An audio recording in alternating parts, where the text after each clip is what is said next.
There is a filing cabinet somewhere in the provincial archives of Anhui, China, that contains harvest reports from the autumn of 1959. The numbers in those reports are extraordinary. They describe bumper yields, record grain production, fields so productive that local officials wrote of farmers not knowing what to do with the surplus. One county report described a harvest so abundant that grain was being left in the fields because there were not enough hands to bring it all in. The reports are dated October 1959. In October 1950, the people of Anhui province were starving to death.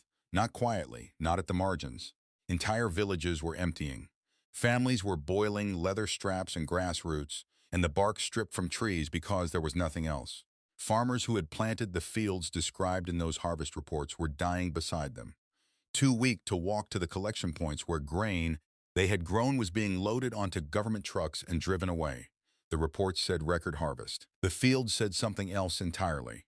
And the distance between those two things, between what the paper said and what the soil knew, is one of the most catastrophic gaps in the history of human agriculture. A village doctor named Zhang Zhongliang was working in rural Anhui in those years.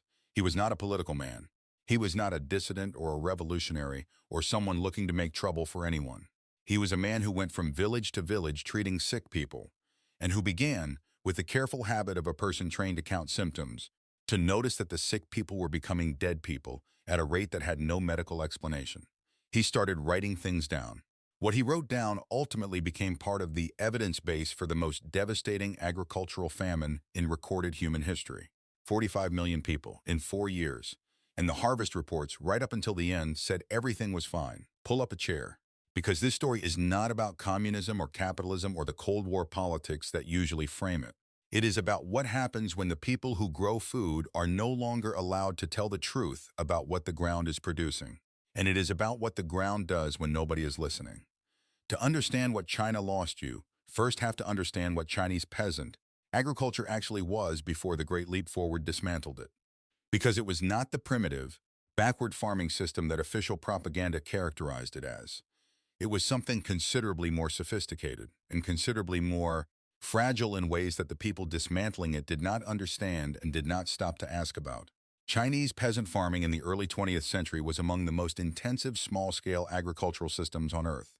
F. H. King, an American soil scientist who traveled through China, Korea, and Japan in 1909, and wrote a book about what he observed called Farmers of 40 Centuries, described Chinese peasant agriculture with something approaching awe. He found farmers who had been cultivating the same small plots of land continuously for 4,000 years, and whose soil was, by every measurable standard, more fertile than it had been when they started. Not less fertile, more fertile. They had achieved this through a system of almost fanatical organic recycling. Every piece of organic material that passed through the farm, crop residues, animal manure, human waste, canal sediment, kitchen scraps, was returned to the soil. Nothing left the agricultural system as waste. Everything cycled back into the ground that had produced it. The result was a living soil system of extraordinary biological complexity, one that required constant human attention and intimate local knowledge to maintain. Knowledge about which fields needed which amendments, which crops to rotate in which sequence. How to manage water across a landscape of terrace paddies and irrigation channels that in some cases had been in continuous operation for 1,000 years. This was not farming by instruction manual. It was farming by accumulated wisdom, knowledge that lived in the hands and eyes and seasonal, instincts of people who had grown up watching their parents and grandparents work the same ground. It was irreplaceable knowledge. And in 1958, the Chinese government began replacing it with steel production targets. The Great Leap Forward was announced by Mao Zedong in 1958 with an ambition that was, by any agricultural standard, staggering in its disconnect from physical reality. China would, Mao declared, overtake Britain in steel production within 15 years. Agricultural production would simultaneously double and then double again. The collectivization of Chinese farming, already underway since the early 1950s, would accelerate into a system of enormous people's communes where tens of thousands of farmers would work collectively managed land under centralized direction. The agricultural logic underlying this vision was not agricultural logic at all. It was industrial logic applied to biological systems that do not respond to industrial management. A steel mill can be run by managers who have never made steel before if the process is sufficiently documented and the inputs are reliable. You can take someone off the street, hand them a procedure manual, and produce steel. You cannot do that with rice. Rice and wheat and millet and the dozens of other crops that fed China's 600 million people responds not to management directives, but to the accumulated biological intelligence of the person tending it. The farmer who has grown rice on a specific paddy for 20 years knows things about that paddy that cannot be written in any procedure manual. He knows where the drainage is slow. He knows which corner stays cold longest in spring. He knows the precise moment, not on a calendar but in the feel of the air and the color of the plant, when the water level needs adjusting. When the communes arrived, that farmer was no longer making those decisions. A commune manager was, often a manager who had been a factory worker or a party official the previous year, and who was now responsible for agricultural decisions across thousands of acres of land he had never personally worked. The farmers who knew the land were still there, but their knowledge was no longer relevant to the system.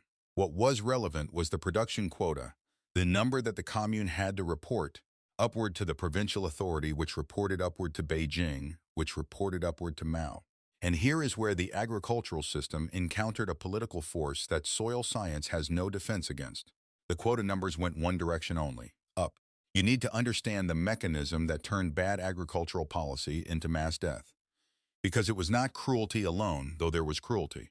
It was a reporting system so structurally corrupted that the people at the top were making decisions based on information that bore almost no relationship to what was actually growing in the fields. When Mao announced the Great Leap Forward, he also created, without apparently understanding what he was creating, a system of competitive exaggeration that had no natural limit. Local officials who reported high production numbers were rewarded. Those who reported low numbers, or accurate numbers that fell short of targets, faced consequences that ranged from public humiliation to imprisonment to execution. The incentive structure was perfectly designed to produce one outcome and one outcome only. Lies, not small lies, spectacular, geometrically escalating lies that compounded upward through layer after layer of the reporting system until the numbers reaching Beijing described an agricultural China that existed nowhere on earth. Farmers in Shandong province reported wheat yields of 320 caddies per mu, approximately 36 times the actual average yield. An experimental field in Hubei was reported to have produced 0 caddies of rice per mu. The actual world record for rice yield at the time was approximately 200 caddies per mu. Mao visited some of these fields. He was shown in carefully staged demonstrations, plants so densely packed they appeared to defy agricultural physics. What he was not told, what nobody in his presence was allowed to tell him, was that these displays were assembled by transplanting rice plants from surrounding fields into a single showcase area for his visit. The surrounding fields had been stripped bare to make one field look impossibly productive for the duration of a 2-hour inspection. The fields knew. The officials knew. The farmers doing the transplanting certainly knew. Nobody said anything, because the last official who had said something truthful about agricultural production numbers had been publicly denounced as a right-wing opportunist and removed from his position. In the autumn of 1958, the first harvest season of the Great Leap Forward, the grain collection brigades arrived in Chinese villages with quotas based on the reported yields, not the actual yields. The reported yields in Anhui province, where actual harvests had fallen significantly below even pre-leap averages due to the disruption of collective farming, collection brigades took grain based on reports that said the harvest was 3 times larger than it actually was. They took the seed grain. They took the winter stores. They took everything the reporting system said was there, because the reporting system said it was there, and questioning the reporting system had consequences that no local official was willing to absorb. The farmers watched their food leave, and they understood, with the specific agricultural clarity of people who know exactly how much grain a field produces and exactly how long a family's stores will last through a winter, precisely what was going to happen next. Zhang Zhongliang and others like him working in rural areas across the affected provinces began noticing the pattern in late 1959. He was seeing patients whose presenting symptoms were, medically, straightforward. Edema, the swelling caused by severe protein deficiency.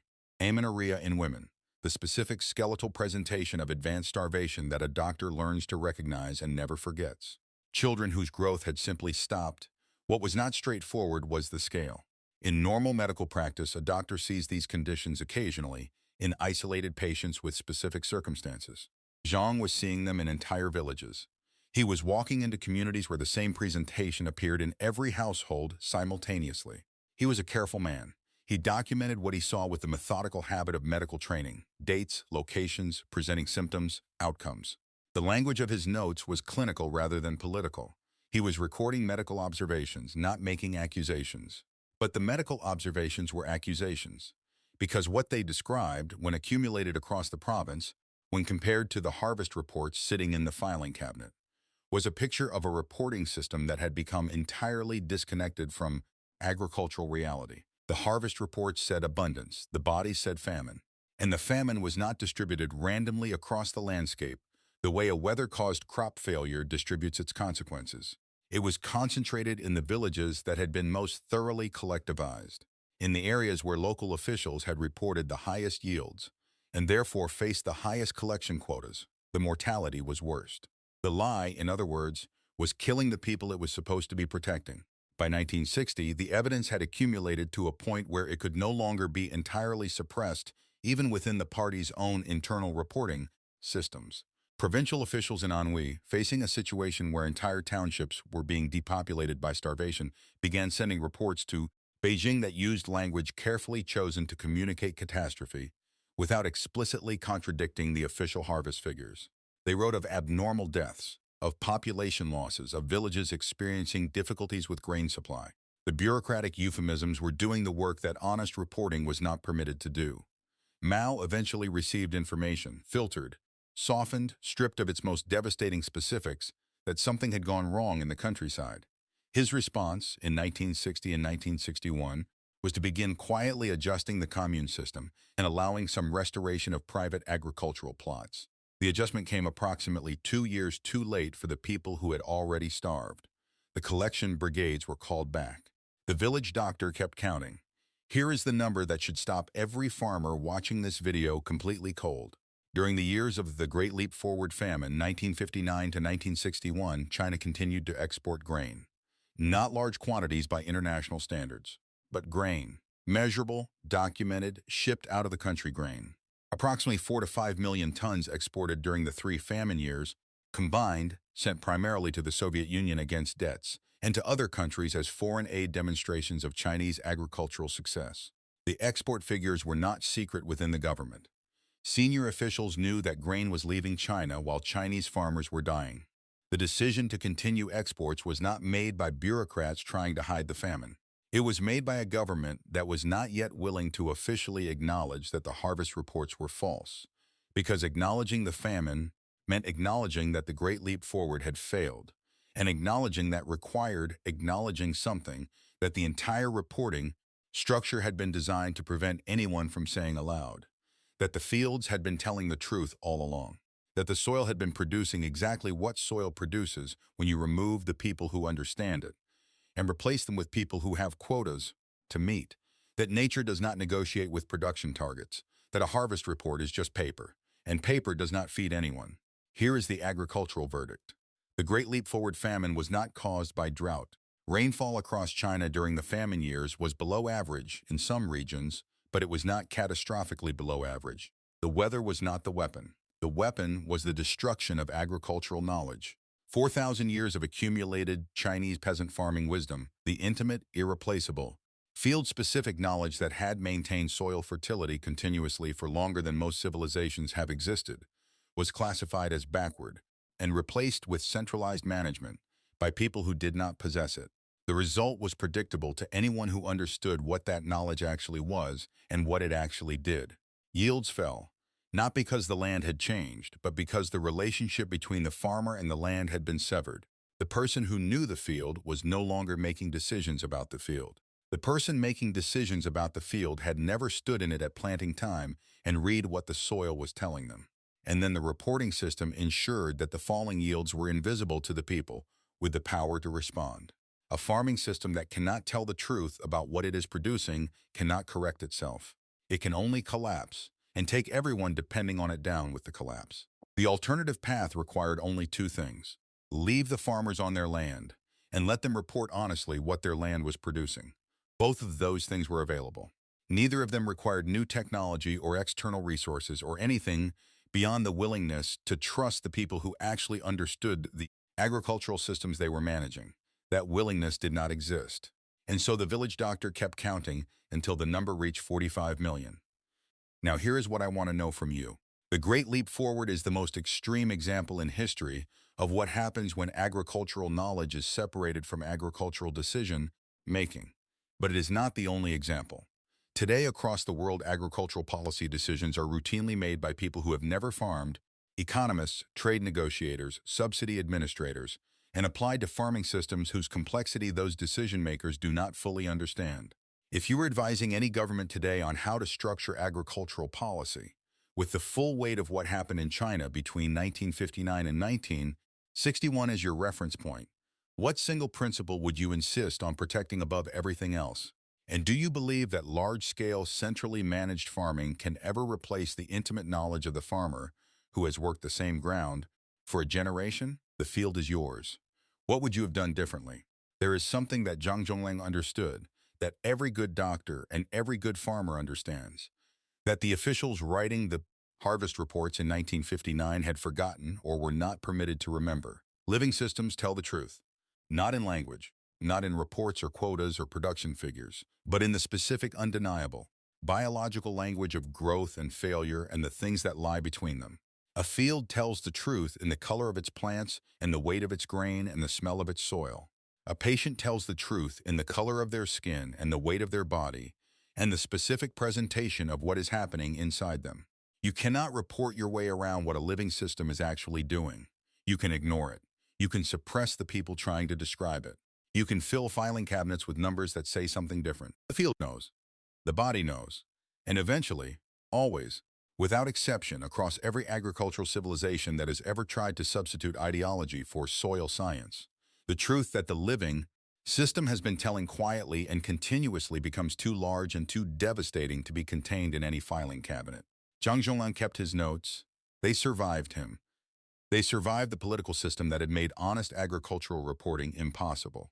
They became part of the historical record that researchers like Frank DeCutter and Yang Jisheng used decades later to assemble the full picture of what the harvest reports had hidden.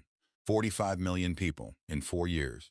In a country whose farmers had fed their civilization continuously for 4,000 years before someone decided that their knowledge was less important than a production quota. The fields were there. The farmers were there. The knowledge was there. What was not there, what was specifically and deliberately removed, was the freedom to say what the ground was actually producing. That freedom is not a political abstraction. It is the most fundamental requirement of any agricultural system that intends to survive. When the farmer cannot tell the truth about the harvest eventually tells the truth about itself. And no government has ever liked what it heard. The field is yours. What would you have done differently? End card next on Harvests of Power. The seed that saved billions, at a cost nobody expected, the Green Revolution.